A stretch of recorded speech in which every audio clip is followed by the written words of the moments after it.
하나님께서 반드시 우리의 선한 능력으로 일어서게 하실 줄 믿습니다. 하나님, 어떠한 고난과 어려움 속에서도 선한 능력으로 일어설 수 있도록 인도하여 주시옵소서. 함께 찬양합니다. 그 선한 힘에 고요히 감사하여 그 놀라운 평화를 누리며 나 그대들과 함께 걸어가네. 나 그대들과 하늘을 여네. 다시 한번 그 선한 힘에 고요히 감사하여 그 놀라운 평화를 누리며 나 그대들과 함께 걸어가네. 나 그대들과 하늘을 여네. 그 선한 힘이 우릴 감싸시니 믿음으로 일어나리 기대하네. 주 언제나 우리와 함께 계셔. 하루 또 하루가 늘 새로워. 지나가 넘을 어둠의 날들이 무겁게 내 영혼 짓눌러도 오 주여 우릴 외면치 마시고 약속의 구원을 이루소서. 그 선한 힘이 우릴 감싸시니 믿음으로 일어나리 기대하네. 주 언제나 우리와 함께 계셔. 하루 또 하루가 늘 새로워. 주께서 밝히신 그 촛불이 어둠을 헤치고 타오르네. 그 빛에 우리 모두 하나 되어 온눈 위에 비추게 하소서. 그 선한 힘이 우릴 감싸시니 믿음으로 일어나리 기대하네. 주 언제나 우리와 함께 계셔.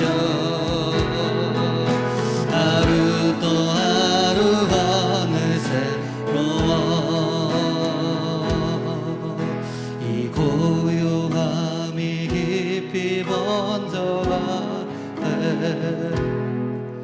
저 가슴 벅찬 노래 들리네. 다시 하나가 되게 이끄소서. 당신의 빛이 빛나는 이 밤. 다시 한번 이 고요함이 깊이 번져갈 때 저 가슴 벅찬 노래 들리네. 다시 하나가 되게 이끄소서. 당신의 빛이 빛나는 이 밤. 다 같이 찬양합니다. 그 선한 힘이 우릴 감싸시니 믿음으로 일어나리 기대하네. 주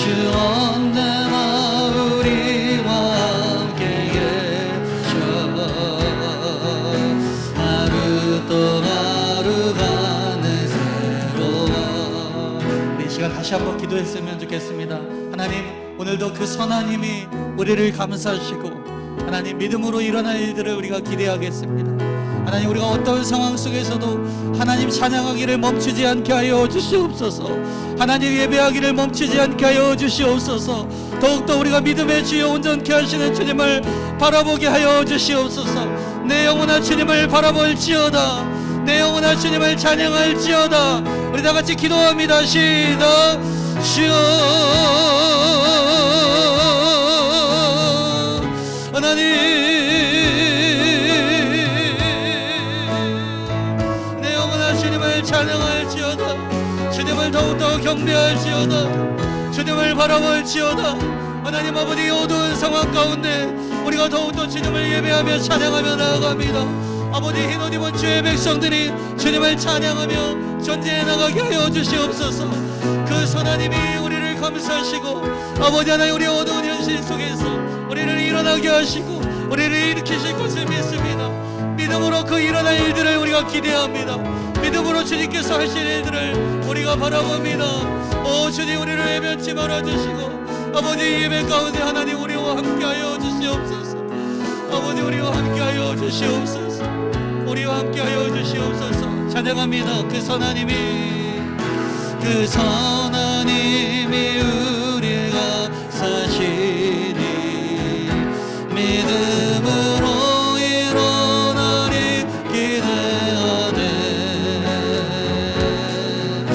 주 언제나 우리와 함께 계셔.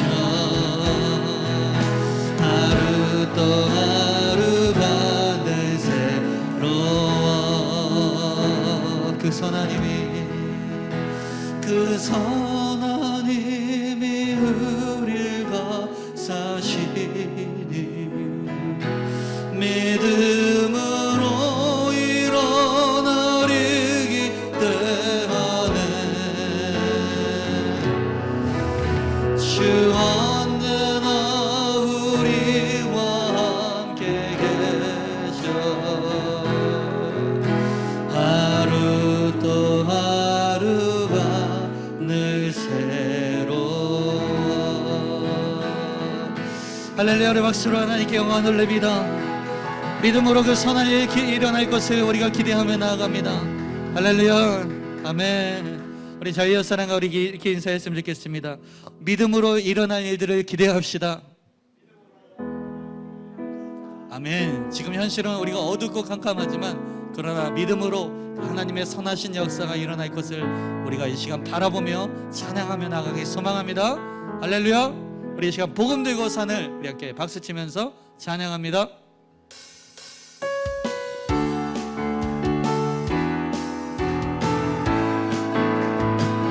복음 들고 산을 넘는 자들의 발길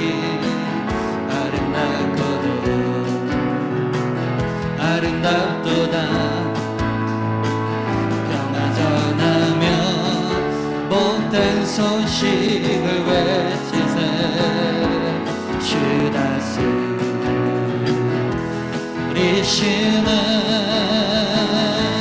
주 다스리시는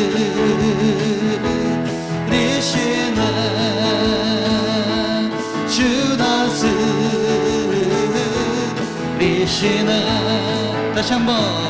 복음 들고 산을 넘는 자들의 발길 아름답도다. 평화 전하며 복된 소식을 외치세.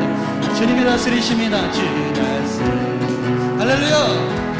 리시는 다같이 주 다스리시는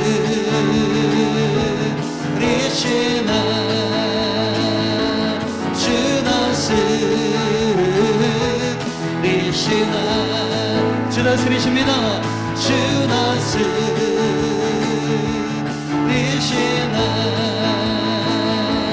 주 다스리시는. 다시 한번. 주 다스리시는 주 다스리시는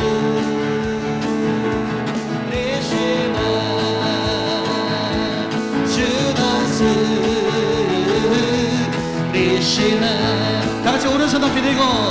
주 다스리시네. 주님이 다스리십니다. 주 다스리시네. 예수 나의 첫사랑 되시네. 예수 나의 첫사랑 되시네. 내 첫사랑 지존자 되신 그리스도 예수 찬양하리. 보좌 앞에 나의 삶이 향기로운 제사로 주께 드려지길 원하네. 보좌 앞에 나의 삶이 보좌 앞에 나의 삶이 향기로운 제사로 주께 드려지길 원하네. 다같이 오직 주만 바라보며 나의 삶을 드리네. 다른 길은 찾지 않으리 나의 온전한 열정과 나의 찬양 대신에 주의 길을 따라가리라. 다시 한번 예수 나의 첫사랑 되시네. 내 첫사랑 지존자 되신 그리스도 예수 찬양하리. 보좌 앞에 나의 삶이 향기로운 제사로 주께 드려지길 원하네. 다시 한번 보좌 앞에 나의 삶 향기로운 제사로 주께 드려지길 원하네. 다시 한번 마음을 다하여 보좌 앞에 나의 삶이 향기로운 제사로 주께 드려지길 원하네. 다같이 오직 주만 바라보며 나의 삶을 드리네. 다른 길은 찾지 않으리 나의 온전한 열정과 나의 찬양 대신에 주의 길을 따라가리라. 오직 주만 바라보며 나의 삶을 드리네. 다른 길을 찾지 않고 나의 온전한 열정과 나의 온전한 열정과 나의 찬양 대신에 주의 길을 따라가리라. 주의 길을 따라가리라. 주의 길을 따라가리라. 마지막으로 주의 길을 따라가리라. 할렐루야. 우리 주님의 길을 따라가겠습니다. 할렐루야. 주님 나의 온전한 열정과 나의 찬양이 되십니다. 우리 박수로 하나님께 영광 돌립니다. 할렐루야.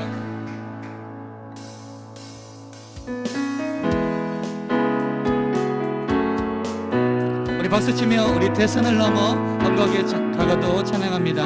대산을 넘어 언덕에 가도 빛 가운데로 걸어가며 주께서 항상 지키기로 약속한 말씀 변치 않네. 다시 한번 대산을 넘어 언덕에 가도 빛 가운데로 걸어가며 주께서 항상 지키시기로 약속한 말씀 변치 않네.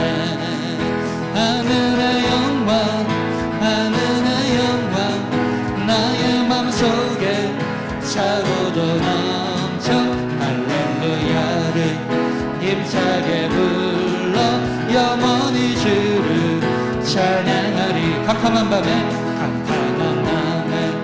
따를지라도 주께서 나의 길 되시고 나에게 밝은 빛이 되시니 길 잃어버린 염려 없는 하늘의 영광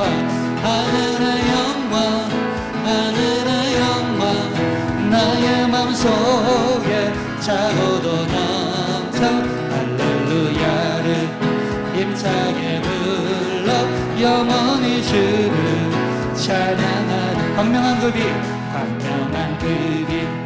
마음에 바람 찬란한 천국 바라보고 할렐루야를 힘차게 불러 날마다 빛에 걸어가리. 하늘의 영광 하늘의 영광 하늘의 영광 나의 맘속에 차고도 넘쳐 할렐루야를 힘차게 불러 영원히 주를 찬양하. 2절입니다. 캄캄한 밤에 다닐지라도 주께서 나의 길 되시고 나에게 밝은 빛이 되시니 길 잃어버린 영영.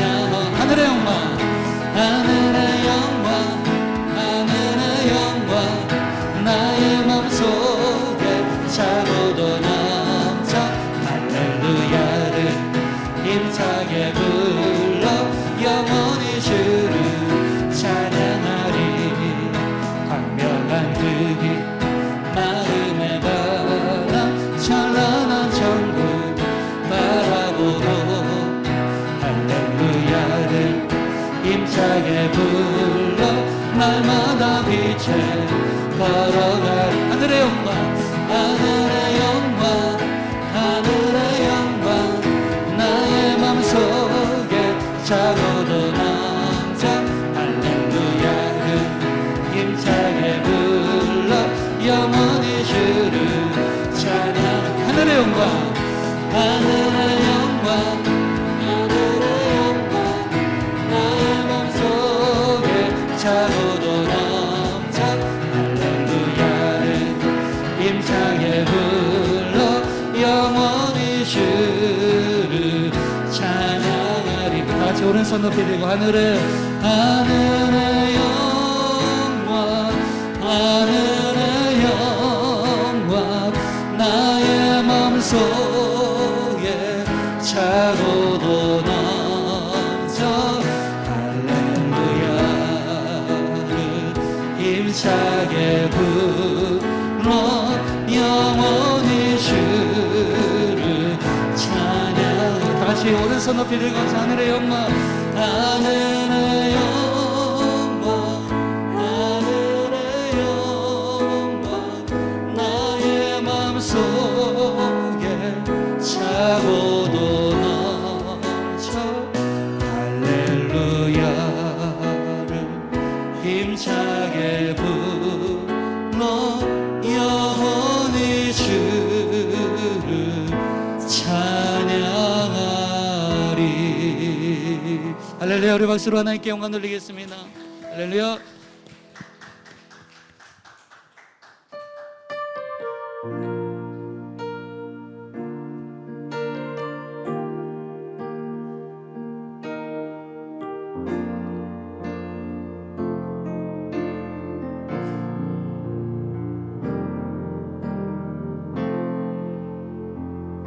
우리 영혼에 주가 주신 꺼지지 않는 빛이 있네. 오직 주님 우릴 드릴 때 그 빛을 밝혀 주시리라. 다시 한번 우리 영혼에 주가 주신 꺼지지 않는 빛이 있네. 오직 주님께 우릴 드릴 때 그 빛을 밝혀 주시리라. 이제 일어나 소망이 없는 어두운 세상에 나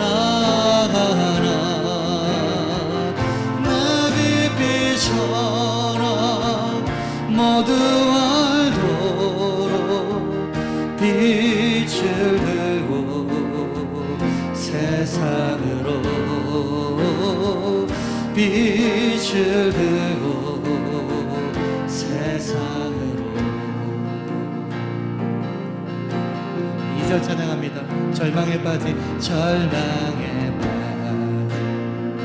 형제의 마음은 꺼져만 가는 빛을 보내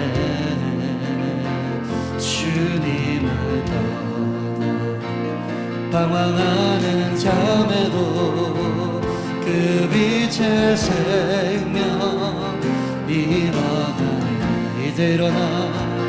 이제 일어나 어둠 속에서 고통받는 나 일으키라.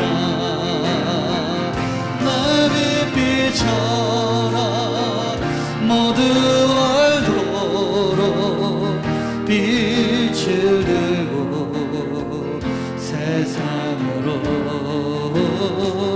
빛을 들고 세상으로. 우리 마음속에 밝게 빛나는 주를 향한 사랑 빛이 있네. 그 빛 모아주게 기도드릴 때 응답하시리. 신실하게 다시 한번 우리 마음속에 밝게 빛나는 주를 향한 사랑 빛이 있네. 그 빛 모아주게 기도드릴 때 응답하시리. 신실하게 이제 일어나 연약한 자들 그들의 아픔 감사드라. 내 빛 비춰라 모두 알도록 빛을 들고 세상으로 빛을 들고 세상으로. 다같이 오른손 높이 들고 이제 일어나 연약한 자들 그들의 감사주라 내 빛 비춰라 모두 알도록 빛을 들고 세상으로 빛을 들고 세상으로. 주는 나의 도움이시며 주의 영원하시네. 주의 위엄 앞에 믿음으로 순종해 예배드리리. 주님께서 나 이끄시며 주가 항상 함께 하시네. 주의 사랑 안에 믿음으로 순종해 예배드리리 영원히. 다같이 안개가 날 가려 안개가 날 가리워 내 믿음은 흔들리려 할 때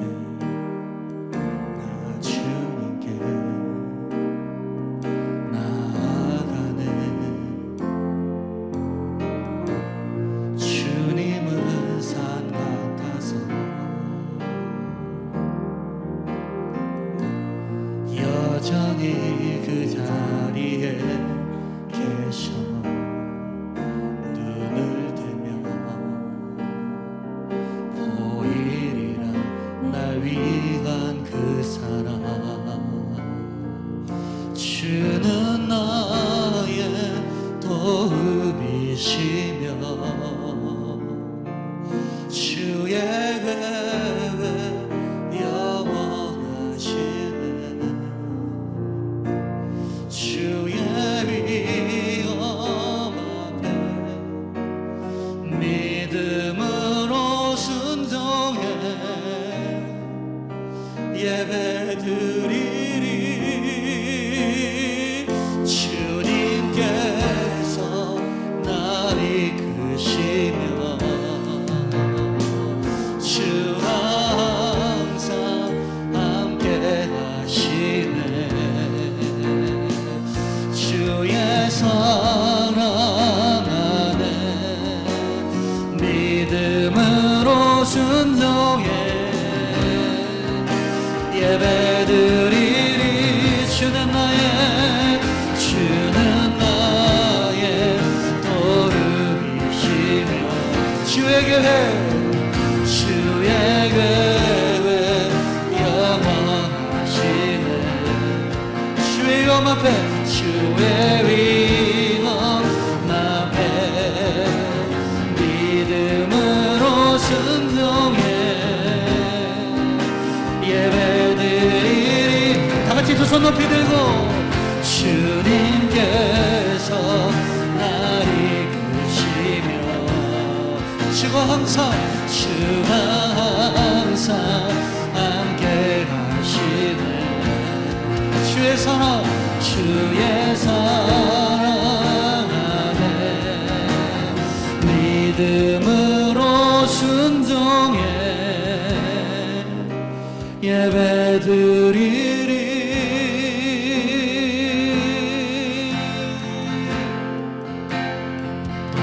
영원히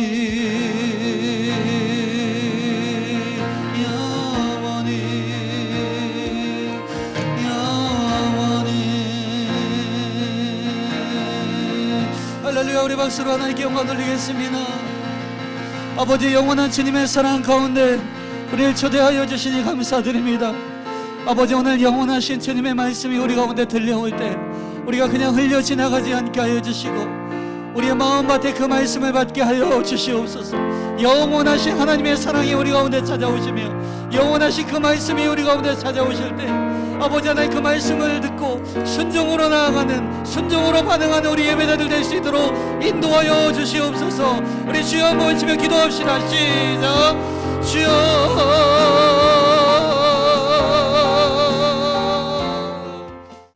자, 오늘부터는 요한계시록에 나오는 소아시아의 7교회를 통해서 이 시대의 교회들, 특별히 우리 주님의 영광교회를 향한 하나님의 메시지가 무엇인지 좀 알아보고자 합니다. 왜 이 소아시아의 7교회의 메시지, 또 요한계시록의 메시지를 우리가 이때 읽어야 되고 묵상해야 되는가? 계시록 1장 4절은 이렇게 증거합니다. 시작. 있는 7교회에 편지하노니. 네, 지금 보니까 요한은 계시록의 수신자는 개인을 넘어서 교회라는 거죠. 교회에 편지한다. 그러니까 교회들이 받아야 될 내용이라는 것입니다. 요한계시록의 핵심 주제를 두 가지로 나눈다면 종말론과 교회론인 것이죠.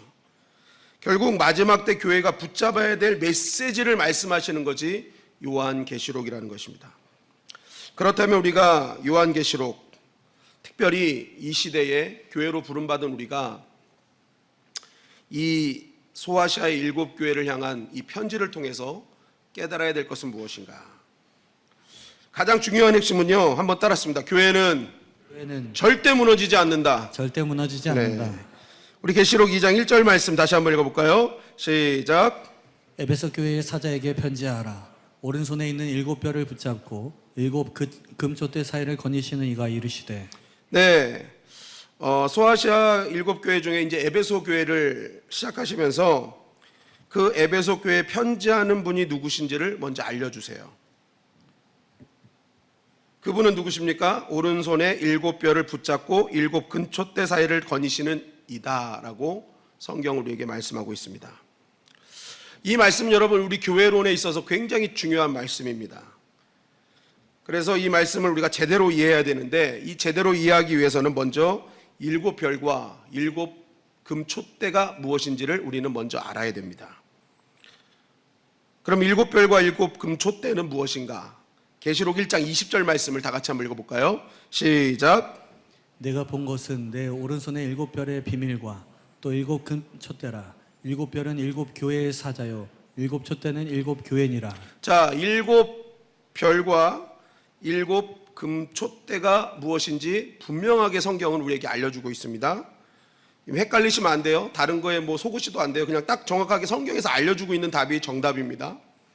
그런데 이 7별은 뭐라고 말씀하고 있어요? 7 교회의 사자다라고 말하고 있어요. 7 교회의 사자다. 여기서 말하는 그럼 사자는 뭐냐? 사자.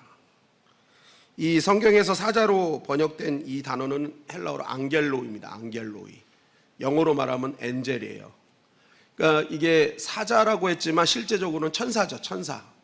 7 교회를 붙들고 있는 천사. 여러분, 이것을 통해서 우리는 아주 중요한 진리를 알게 됩니다. 하나님께서는 모든 교회에 사자들을 보내셔서, 천사들을 보내셔서 자신의 교회를 지키고 계시다는 거예요. 하나님이 각 교회마다 하나님의 천사를 다 보내셔서 지키고 계시다. 그런데 여기 보니까 7별은 7 교회의 사자인데, 그 7 교회의 사자는 주님의 오른손에 붙들려 있다 그래요. 이게 중요합니다. 여러분, 7별, 즉 천사들이 교회를 이렇게 붙들고 있고 지키고 있는데 왜 교회가 강건한가? 그것은 주님의 오른손에 붙들려 있기 때문에 그래요. 주님의 오른손, 성경에서 오른손은요 권능을 뜻하는 거거든요. 그러니까 이 사자들은요, 이 천사들은요 주님의 권능의 손에 붙들린 천사들입니다. 그러니까 이 천사들이 교회를 지키고 있을 때 악한 것이 틈하지 못하는 것입니다. 여러분, 교회는 주님의 능력과 권능의 오른손으로 붙잡혀 있는 주의 천사들이 지키고 있고 그들을 통해서 하나님의 영광과 은혜가 넘치고 있는 줄 믿습니다. 그래서 음부의 권세가 틈하지 못하는 거죠. 주님의 권능에 붙들린 천사들이 지키고 있기 때문에. 그리고 나서 7 촛대는 무엇입니까? 7 교회다라고 말하고 있습니다. 그럼 이 7 교회가 어떤 교회냐? 계시록 1장 11절 말씀입니다. 시작. 이르되 내가 보는 것을 두루마리에 써서 에베소, 서머나, 버가모, 두아디라, 사대, 빌라델비아, 라오디게아 등 7 교회에 보내라 하시기로. 자, 그 7 교회는 에베소, 서머나, 버가모, 두아디라, 사대, 빌라델비아, 라오디게아, 이렇게 7 교회라는 것입니다. 여러분, 요한이 계시록을 쓸 당시에는 교회가 몇 개였을까요? 요 7 교회밖에 없었을까요? 교회는 더 많았어요. 그런데 왜 이 7 교회에게만 편지를 썼을까요? 당시에 이 7 교회가 어떻게 보면 모든 교회의 대표성을 지니고 있을 수도 있고요.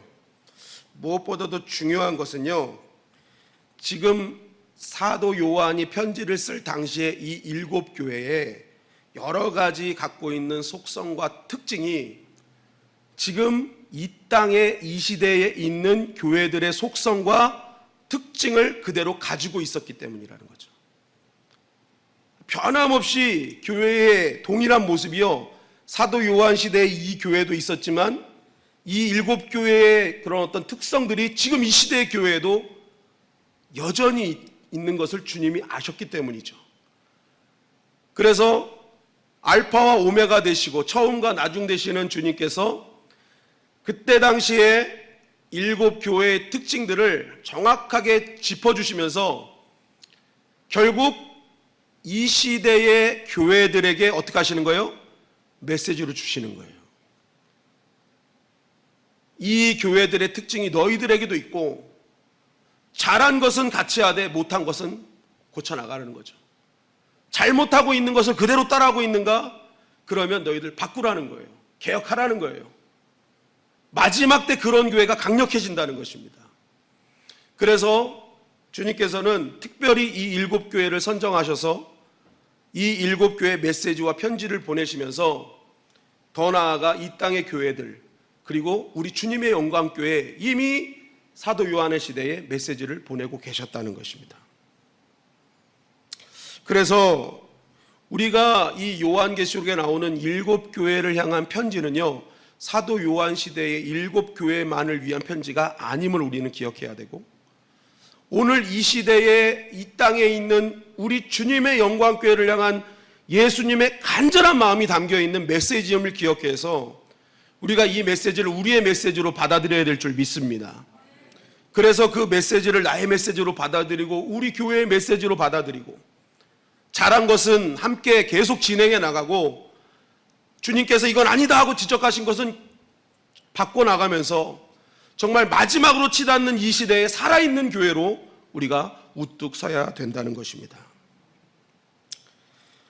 이번 7교회에 대한 메시지를 나누면서 우리가 다시 한번 이 메시지에 담겨진 주님의 마음을 잘 잡아서 정말 주님 오실 때까지 사용되어지고 쓰임받는 깨어있는 주님의 영광교회가 되기를 주님의 이름 간절히 축원합니다. 그럼 이제 그 7 금초대 사이를 거니시는 분이 누구냐는 거예요. 계시록 1장 12절 13절에 보니까 이렇게 말씀하고 있습니다. 시작. 몸을 돌이켜 나에게 말하는 음성을 알아보려고 돌이킬 때에 7 금촛대를 보았는데 촛대 사이에 인자 같은 이가. 네. 이 사도 요한이 이제 몸을 돌이켜서 나에게 누가 말씀하시자고 음성을 알아보려고 돌이킬 때 지금 촛대 사이를 거니시는 그분이 있는데 그분을 뭐라고 표현해요? 인자 같은 이라고 표현합니다. 인자 같은 이. 그럼 이 인자가 누구예요? 인자. 마가복음 2장 28절 말씀 시작. 이러므로 인자는 안식일에도 주인이니라. 요한복음 1장 51절 말씀 시작. 또 이르시되 진실로 진실로 너에게 이르노니 하늘이 열리고 하나님의 사자들이 인자 위에 오르락 내리락 하는 것을 보리라 하시니라. 네, 예수님은 본인을 말씀하실 때 뭐라고 말씀하세요? 인자라고 말씀하세요. 인자. 인자다. 결국 촛대 사이의 인자 같은 이는 누구세요? 예수님이신 거예요. 예수님. 그러니까 7 촛대 사이를 거닐고 계시는 인자 같은 이라는 거죠. 계시록 2장 1절 말씀이 그거죠. 7 금촛대 사이를 거니시는 이. 그러니까 예수님이 지금 교회들을 거닐고 계시다는 거예요. 얼마나 중요한 말씀인지 모릅니다. 첫째, 예수님은 항상 교회와 함께 하신다. 그죠? 예수님이 7 촛대를 계속 거닐고 계시다는 건요, 예수님은 멀리 계시지 않는다. 항상 교회와 함께 하신다는 뜻이고, 두 번째는 교회를 보실 때 그냥 손 놓고 알아서 하라고 하시지 않고 예수님은 친히 거닐시면서 계속 교회를 다니신다는 거예요. 이 거닐고 계신다는 의미, 이것을 좀 쉽게 어떻게 설명해 드릴까 하다가 이 생각이 났습니다. 제가 부교육자를 마치고 이제 담임이 되고 나서 달라진 것이 있어요. 가장 많이 달라진 것이 시간이 되면 교회를 이렇게 거닐어요. 이방도 갔다 본당도 예배당도 왔다가 뭐 소예배실도 갔다가 이쪽 저쪽을 다 거닐고 다닙니다. 그런데 제가 왜 거닐까요? 맞춰보세요. 제가 부교육자 때는 안 했던 행동이에요. 거닐면서 이 방에 불은 켜져 있나? 스위치 점검하고, 에어컨은 꺼져 있나? 에어컨 점검하고, 뭐 지저분한 건 없나? 저 구석에 거미줄 쳐진 건 없나? 이런 거 거닐면서 그거 보고 다니는 거예요. 그러니까 예전에 부교육자 때는 그런 걸 볼 생각도 안 했고 봐도 안 보였어요, 사실은. 근데 담임이 되니까 이게 조금씩 보이기 시작합니다. 그래서 거니는 거예요. 그래서 이렇게 다 보고 다니면서 끌 건 끄고 치울 건 치우고 이렇게 하고 돌아다녀요. 여러분, 예수님께서 교회를 거니신다는 의미가 바로 이런 의미입니다. 예수님께서는 한시도 쉬지 않으시고 주님의 손으로 세우신 교회들을 거니시며 교회에 필요한 모든 것을 공급하시고 치워야 될 것은 치우시고 성도들의 기도를 들으시며 그 모든 것에 응답하고 계시다는 것입니다. 그리고 늘 동행하시며 교회가 더욱더 강건해지도록 모든 것들을 지키고 보호하신다는 의미가 거니신다는 거예요. 여러분, 주님은 오늘도 이 밤도 우리 사이를 걷고 계시는 줄 믿습니다. 교회를 거닐고 계세요. 그래서 여러분 옆을 거니시면서 내가 무엇을 놓고 기도하고 계신지를 듣고 계시고요, 내 마음의 소원이 무엇인지를 알고 계시다는 거예요. 그리고 우리 주님의 영광교회를 향한, 우리 주님의 영광교회가 하나님 나라를 향한 소원이 무엇인지를 알고 계시고 필요한 모든 것을 공급하고 다니신다는 것입니다. 여러분, 오늘 거니시는 주님을 붙잡으시기를 주님의 이름 간절히 축원합니다. 기회의 밤인 거예요. 지금도 거닐고 계시다니까요. 그 거니시는 주님 붙잡는 게 오늘 이 밤이라는 것입니다. 여러분, 그래서 교회를 7 금촛대, 그냥 어디나 보여지는 촛대가 아니라 빛나는 금촛대라고 표현하는 겁니다. 왜요? 여러분, 육신적으로 눈으로 보면요, 교회는요, 세상의 건물과 비교할 때 뭐 그렇게 대단해 보이지 않아요. 때로는 교회라는 이 건물이요, 세상의 건물보다 덜 실용적인 모습이 보일 때도 있어요. 쓰지도 않는 예배당, 일주일에 3번 쓰는 예배당을 뭘 이렇게 크게 줘놔? 합리적이지 않잖아요. 실용적이지 않잖아요. 그죠? 세상적인 기준으로 보면요, 교회가 왜 이렇게 했는지 우리는 알 수도 없어요. 교회가요, 특히 초대교회 이때는요, 더 그 로마 황제를 섬기는 신전부터 해서 뭐 모든 것에 비하면요, 교회는 초라하기 짝이 없었어요. 100년이 지난 그때에 뭔가 좀 달라지겠지 했는데 핍박은 더 심해졌죠. 교회는요, 더 초라하게 느껴졌던 시대예요. 거기다가 마지막 희망이었던 사도 요한은 잡혀서 유배까지 갔어요. 이제는 기독교는 끝났다라고 생각하는 그 순간 주님이 나타나셔서 말씀하시는 거예요. 교회는 금촛대다. 교회는 결코 초라하지 않다. 교회는 금촛대다. 영광이 있을 것이고 빛이 있을 것이고 절대 세상에 무너지지 않을 것이다 라고 주님이 말씀하고 있는 것입니다. 그러면서 뭐예요? 우리의 그러한 정결한 금과 같은 믿음으로 이 땅을 회복시킬 것이다. 그것이 바로 주님이 우리에게 주시는 메시지예요. 그런데 누구 때문에 그러는가요? 누구 때문에? 거니시는 예수님 때문에. 교회를 여전히 지키시고 보호하시는 예수님 때문에 교회는 금촛대인 것입니다. 여러분, 이 시대의 교회도 절대로 무너지지 않을 줄 믿습니다. 왜요? 교회의 주인은 예수님이세요. 그 교회를 예수님이 또 거닐고 계세요. 그렇기 때문에 강력한 주의 오른손으로 붙드시는 이 교회는요, 다시 한번 하나님의 영광을 드러내게 될 것입니다. 반드시 역전하는 은혜를 누리게 될 것입니다. 여러분, 끝까지 그 역전의 근거 되시는 주님을 붙잡으시기를 주님의 이름 간절히 축원합니다. 그래서 여러분들의 인생이 금촛대 같은 인생이 되기를 간절히 바라요. 여러분, 그래서 신앙은요, 항상 교회를 거니시는 주님을 바라보는 것이 바른 신앙인 것이죠. 여러분, 그래서 계시록은요, 계속 우리에게 순서적으로 뭘 보여주시는 거예요?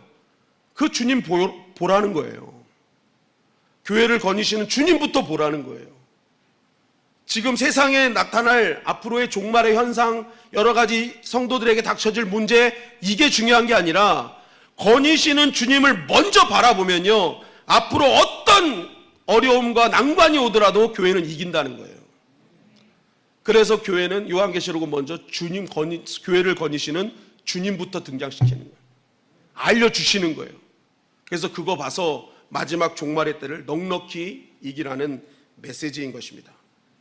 히브리서 3장 1절은 우리에게 이렇게 증거하죠. 시작.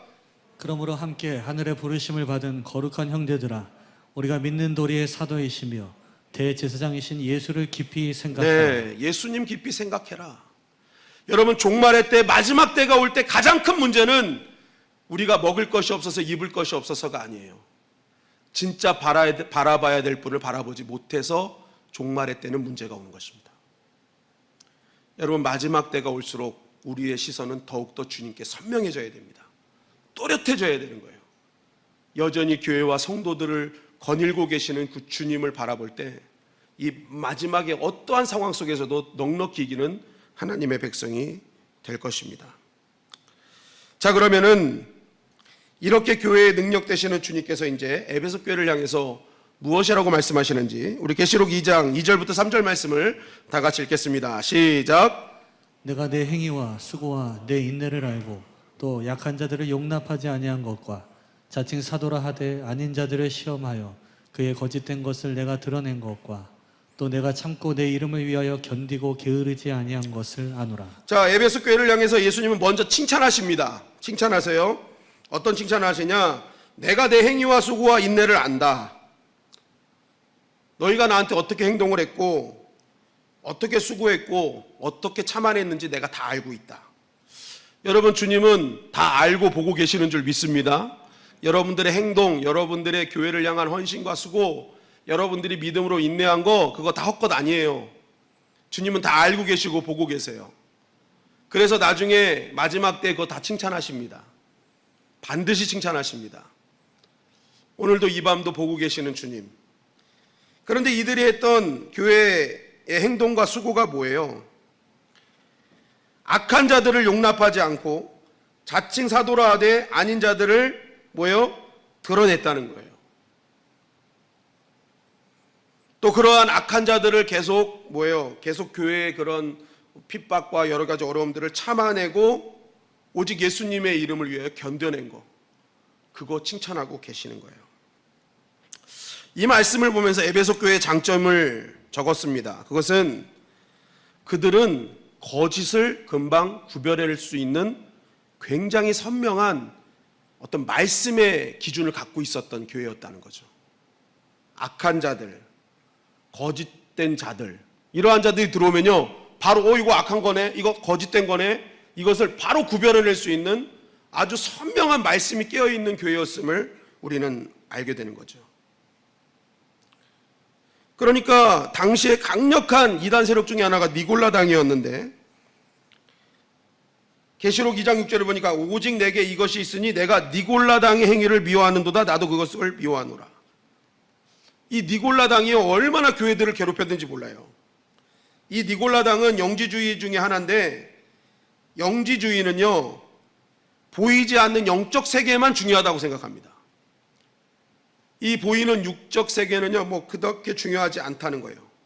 그렇기 때문에 영적인 것만 잘해야지 육적인 거냐 아무렇게나 해도 괜찮다. 그래서 막 우상 숭배하고 음행하고 이런 거는 육신은 아무런 해가 되지 않기 때문에, 아무런 영향을 주지 않기 때문에 마음대로 사용하라는 그런 게 니골라당이었습니다. 그래서 이 니골라당에는요, 황제 숭배도 하고 돈을 주고 이렇게 양심도 팔기도 하고 아주 세상의 단물은 단물대로 다 취하면서 나는 믿음이 있다고 그렇게 자랑하던 아주 나쁜 이단 세력이었죠. 그런데 아주 교묘했어요. 그래서 이 니골라당을요, 하나님께서 어디랑 비교하시는지 이렇게 말씀하고 계세요. 계시록 2장 14절 15절 말씀 시작. 그러나 내게 두어 가지 책망할 것이 있나니 거기 내게 발람의 교훈을 지키는 자들이 있도다. 발람이 발락을 가르쳐 이스라엘 자손 앞에 걸림돌을 놓아 우상의 제물을 먹게 하였고 또 행음하게 하였느니라. 이와 같이 내게도 니골라당의 교훈을 지키는 자들이 있도다. 자, 이 말씀의 핵심은 뭐냐면 니골라당이 하는 행동이 발람이랑 똑같다는 거예요. 그래서 이름도요, 여러분, 니골라, 이게 뭐냐면 니골이 전염이라는 뜻이고 라오스는 라는 라오스의 줄임말로 백성이라는 뜻이에요. 백성을 전염시키다. 발람도 마찬가지입니다. 발이 전염시키다, 람이 백성이란 뜻이에요. 백성을 전염시키다. 근데 전염시키는데 뭘로 전염시켜요? 악한 것으로. 그런데 이 악한 것을 전염시킬 때 어떻게 전염시킵니까? 발람이 어떻게 했어요? 이스라엘 백성 몰래 저주했잖아요. 그죠? 몰래 저주했는데 하나님이 막으셔서 저주가 안 갔을 뿐이지, 아닌 척하면서 저주하는 거예요. 아닌 척하면서 속이는 거예요. 겉으로는 아닌 척하면서 속으로는 뭐예요? 저주하고 나쁜 길로 빠지게 하는 게 발람의 모습이었죠. 그런데 바로 니골라가 똑같았다는 거예요. 그 발람의 길을 그대로 따르는 게 니골라. 아주 교묘하게 숨어서 계속적으로 신앙을 방해하는 세력들. 그게 지금 초대교회에 있었다는 거예요. 이 에베소 교회에 들어왔었다는 거예요. 그런데 에베소 교회가 그것을 한 칼에 구분해낼 수 있었다. 그러니까 이 에베소 교인들은요, 그 말씀이 마음속에 살아있어서요, 척 보면 앱니다였어요. 척 보면 알았어요. 아, 이거 가짜네. 사도행전 20장에 보면은 사도 바울이 에베소 교회 장로님들을 불러서 부탁했잖아요. 내가 3년 동안 눈물로 훈계했던 것을 기억해주고 에베소 교회를 주와 은혜의 말씀에 부탁하면서 작별 인사를 합니다. 그러니까 엄청나게 말씀으로 가르쳐 놓은 거예요. 말씀, 그것이 살아 움직이고 그것을 지켜달라고 부탁했던 것을 에베소 교인들이 부탁을 들어서 함께 합력한 거죠. 그래서 마지막 때 이런 악한 것을, 진리와 비진리를 구별해내는 강력한 교회가 되었다는 것입니다. 여러분, 말세를 맞고 있는 오늘 이 시대의 교회들이 꼭 해야 되는 것은 바로 이 진리 수호죠. 진리의 말씀을 어떻게든지 붙잡고 지켜내야 됩니다. 요즘은 진리와 비진리가 헷갈리는 시대 아닙니까? 비진리가 진리인 것처럼 들어와서 성도들을 미혹하고 헷갈리게 한단 말이에요. 콧불소를 코끼리처럼 분장시켜 놔가지고 다리만 만지면 코끼리인 줄 알게 만드는, 부분만 만지면 코끼리인 줄 알게 하는, 그죠? 전체를 보고 이거를 해석하고 나아가야 되는데 부분만 보게 하는 거예요. 그래서 이거 코끼리네, 따라가게 만드는 거죠. 이단은요, 여러분, 끝이 다른 게 이단입니다. 그래서 처음과 중간엔 잘 몰라요. 어느 순간 끝에 가서 알기 때문에요, 다 빠지고 난 다음에, 이게 다 그쪽에 빠지고 난 다음에 알게 돼가지고요, 나중에는 헤어나오지도 못하는 게 이단인 거예요. 그러니까 부분만 보면 절대 안 됩니다. 성경은 그냥 힘들어도 처음부터 마지막까지 순서대로 읽는 게 중요해요. 그 구절의 앞과 뒤의 내용이 연결되어서 그렇게 해석해야지, 그냥 띄엄띄엄 이곳저곳 띄워가지고 이거 맞지 하면은요, 진짜 콧불소인데 코끼리인 줄 알고 쫓아가는 일이 벌어지게 되는 것이죠. 그런데 지금 니골라가 그렇게 했다는 것입니다. 그럼에도 불구하고 이 에베소 교회는 말씀을 체계적으로 계속 붙들고 있었기 때문에 가짜를 한순간에 판별할 수 있었다. 여러분, 오늘날 이 에베소 교회의 모습이 우리의 교회의 모습이 되기를 주님의 이름 간절히 축원합니다. 교회는요, 무조건 말씀이 살아있어야 되고 말씀을 붙들어야 되는 거예요. 목사가 아무리 또 말씀을 전한다고 해도 성도님들이 말씀에 대해 관심 없으면요, 교회는 무너집니다. 함께 말씀을 붙들고 함께 말씀을 연구하고 함께 말씀을 묵상하고 계속 진짜를 봐야 가짜를 확실히 알 수 있는 거예요. 이 마지막 때는요, 여러분, 진리가 공격받습니다. 집중적으로 교회와 성경이 공격받을 거예요. 말씀이 공격받을 거예요. 그럴 때 우리가 진짜를 제대로 알고 있어야 가짜를 정확하게 아는 거예요. 우리 교회가 이 에베소 교회처럼 말씀을 붙드시기를 주님의 이름 간절히 축원합니다. 그런데 이 에베소 교회는요, 한 가지 문제점이 있었어요. 그것은 바로 균형이 상실된 교회였다는 것입니다. 계시록 2장 4절 말씀 시작. 그러나 너를 책망할 것이 있나니 너의 처음 사랑을 버렸느니라. 자, 에베소 교회는 말씀과 진리, 신학이 살아 있었습니다. 주님께서 그것을 칭찬할 정도로 살아 있었어요. 그런데 부족한 것이 있었습니다. 그것은 바로 처음 사랑을 잊어버렸다는 거예요. 첫사랑이 식어버린 것입니다. 주님과 처음 만났던 그 감격, 그 은혜, 이 모든 것이 그냥 사라져버렸어요. 그래서 주님은 에베소 교회 식어진 첫사랑에 대해서 일침을 가하는 것입니다. 에베소 교회를 향해서 처음에 예수 믿고 구원받았을 때 그 감격과 감사를 회복해라. 이 첫사랑, 여러분들 다 첫사랑 해보셨죠? 제가 이거 말씀을 준비하면서 제가 어떻게 하면 좋을까 하다가 제 집사랑과의 첫사랑을 좀 생각해 봤어요. 첫사랑이었을 때 그 마음이 어떤가 해서 제가 그때 느꼈던 걸 한번 적어봤어요. 첫째는 매일 만나도 지겹지 않다. 계속 만나도 또 만나고 싶고, 계속 얘기를 하다가도 이제 밤이 돼서 헤어졌는데도 또 전화 붙들고 얘기하다가 잠들고. 야, 이런 시간이 있었더라고요, 저한테. 지금은 등 돌리고 자는데. 네. 그리고 이 사랑하는 대상에 대해서 막 더 알고 싶죠. 이 사람은 뭘 좋아할까? 어떤 음식을 좋아하고 어디 장소를 좋아할까? 그러니까 집사람 친구들한테 가서 밥도 사 먹이면서 우리 집사람 뭘 좋아하냐고. 그래서 미리 서프라이즈도 막 하고 막 이런 거 하고 싶잖아요. 그리고 친구들이나 주변 사람들에게 내 사랑하는 사람을 막 자랑하죠. 이것도 좋고 저것도 좋고. 물어보지도 않는데 괜히 다 얘기해요. 우리 애기 엄마들 그러잖아요. 태어난 지도 얼마 안 됐는데 벽 잡고 일어서요 막 그러고. 물어보지도 않고 알고 싶지도 않은데 우리 애기는 다 천재야 다 막. 어디에 있든지 집사람 생각, 사랑하는 사람 생각뿐이에요. 좀 떨어져 있으면 저길 가도 그 사람 생각, 여길 가도 그 사람 생각, 늘 그 사람 생각뿐이죠.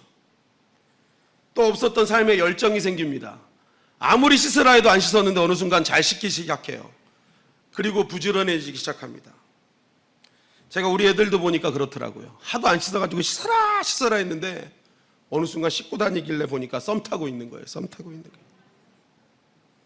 여러분 자녀들 안 씻는다고 걱정하지 마십시오. 나중에 다 썸 타면 씻게 되어 있습니다. 그리고 부지런해집니다. 또 보니까 단점을 커버해주고 미움보다는 용서가 앞서죠. 아무도 보이지 않습니다. 어떤 말도 들리지 않아요. 그 사람의 말만 들려요. 그게 사랑이더라고요. 여러분, 하나님과의 첫사랑, 하나님을 사랑해도 이와 같더라고요. 하나님과의 대화가 멈추지 않습니다. 계속 기도해요. 하나님에 대해 더 알고 싶어집니다. 그러니까 어떻게 해요? 말씀을 읽어요. 하나님은 어떤 분이시지? 하나님은 도대체 뭘 좋아하실까? 하나님 기뻐하시는 것은 뭘까? 어디를 가든지 하나님만 전합니다. 너무 좋기 때문에. 물어보지도 않았는데 하나님한테 너무 기뻐요. 복음 전도를 하죠. 어디를 가든지 하나님 생각뿐이에요. 하나님, 정말 하나님이 너무 감사하다. 그리고 교회에 누구보다도 일찍 오기 시작합니다. 준비하는 예배자가 되고 이 1시간의 예배에도 온통 하나님께만 집중하죠. 다른 생각할 시간이 없어요. 또 배려하고 이해하며 용서하는 사람이 됩니다. 세상의 소리와 사람의 소리보다 하나님의 소리에 더욱 민감해지죠.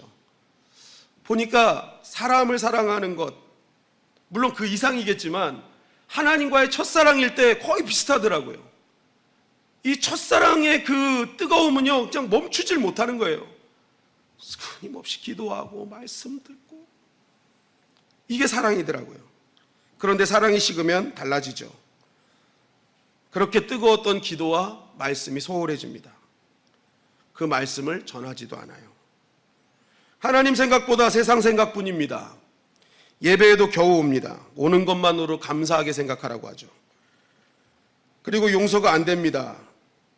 그리고 하나님의 말씀이 살리는 말씀이 아니라 간섭하는 말씀으로 들리기 시작합니다. 그리고 사람의 소리에 더 집중하게 되죠. 하나님의 말씀보다 사람의 소리에 집중하기 시작합니다. 그래서 마음과 뜻과 목숨을 다해 싸우기 시작해요. 그래서 여러분, 기독교인이 싸우면 더 무서운 겁니다. 마음과 뜻과 정성을 다해 싸우기 때문에. 그런데 왜 이런 일이 벌어져요? 이유는 내 안에 뜨거웠던 하나님과의 사랑이 없어져 버린 거예요. 그래서 뭐예요? 형식만 남아버린 거예요. 형식만. 하나님께서 말씀하신 그 말씀의 중심, 그 정신은 다 사라져 버렸어요. 그리고 이젠 형식만 남아서 완전히 메말라 버린 신앙생활을 하고 습관적인 신앙생활, 형식화된 신앙생활만 하는 거죠. 그러니까 모든 게 다 메말라져 버리니까 하나님 말씀보다 사람의 말에 더 신경 쓰이고 그 사람의 말 때문에 막 화가 나는 거예요. 그리고 기쁨과 즐거움 없이 그냥 쳇바퀴 돌아가듯 하니까 신앙생활도 기쁨과 즐거움이 없죠. 그리고 결국 억지로 하기 때문에 번아웃이 돼버리고 마는 것입니다. 그래서 예수님은 지금 이 첫사랑을 책망하고 있는 거예요. 너희들 말씀으로 그렇게 다 이렇게 가짜를 구별했는데 그것만 살아있으니까 그걸로 다른 사람들을 정죄하고 비난하는구나.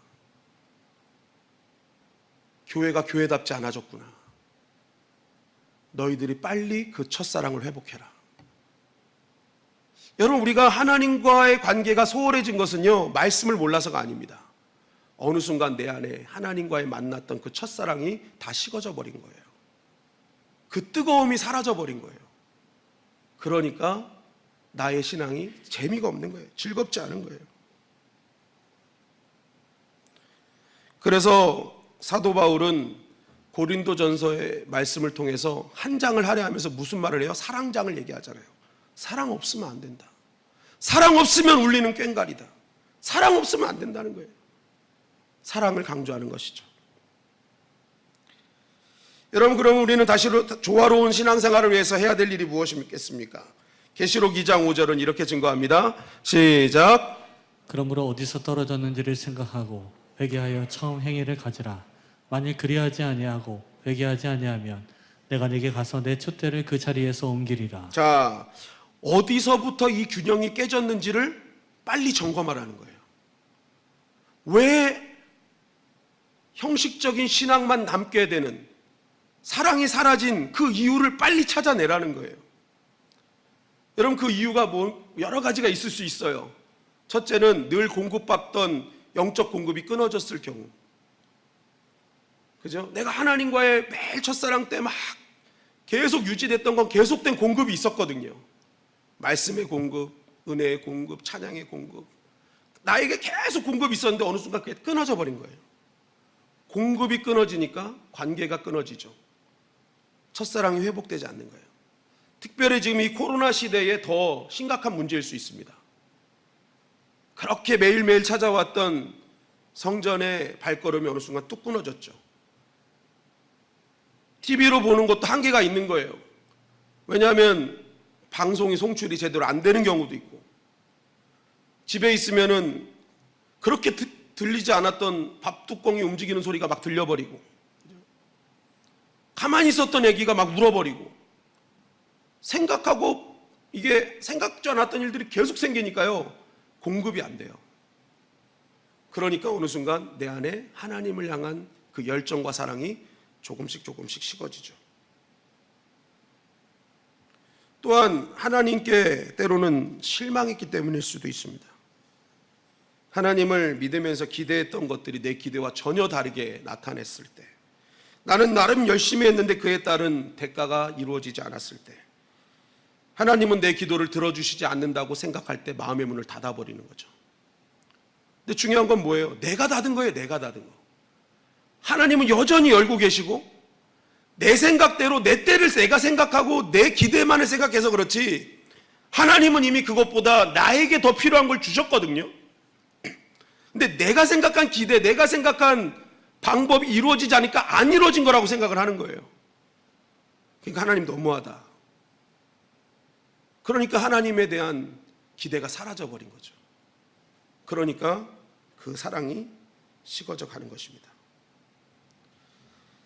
중요한 것은 어떤 이유이든지 그 하나님과의 막혔던 관계를 빨리 찾아서 해결해야 되는 거예요. 나는 도대체 어디서부터 막혀 있는가? 잘못됐는가? 왜? 하나님은 여전히 하나님이시며 여전히 우리를 향한 사랑이 변함없으시거든요. 내가 닫았을 뿐이지, 내 생각으로 내가 관계를 차단했을 뿐이지.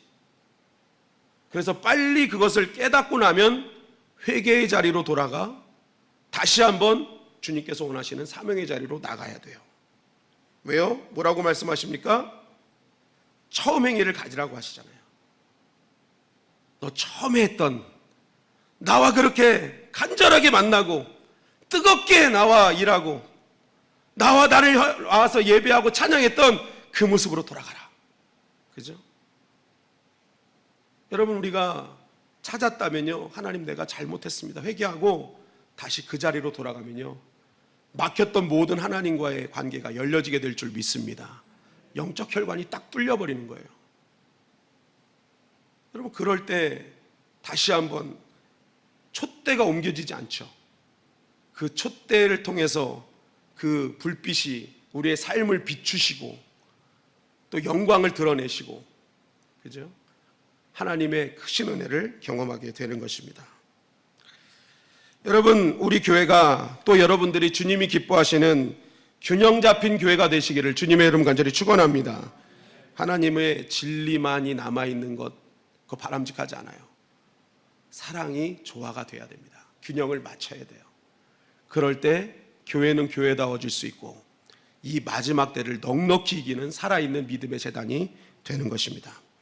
여러분, 오늘 이 말씀을 꼭 기억하셔서 여러분들 진리로 무장하셔서 모든 거짓과 어둠들을 제대로 구별하시고 또한 주님의 사랑으로 충만해져서 주님과의 첫 만남의 그 뜨거움과 열정을 가지고 주님께 나아가시고 또한 그 어떤 누구도 사랑하고 보던 몸으로 이 마지막 때에 주님의 사랑에 목말라 있고 임재에 목말라 있는 자들이 우리 주님의 영광교회로 찾아오는 그런 놀라운 은혜가 있기를 주님의 이름으로 간절히 축원합니다. 우리 교회가 반드시 마지막 때를 이기는 교회가 될 줄 믿습니다.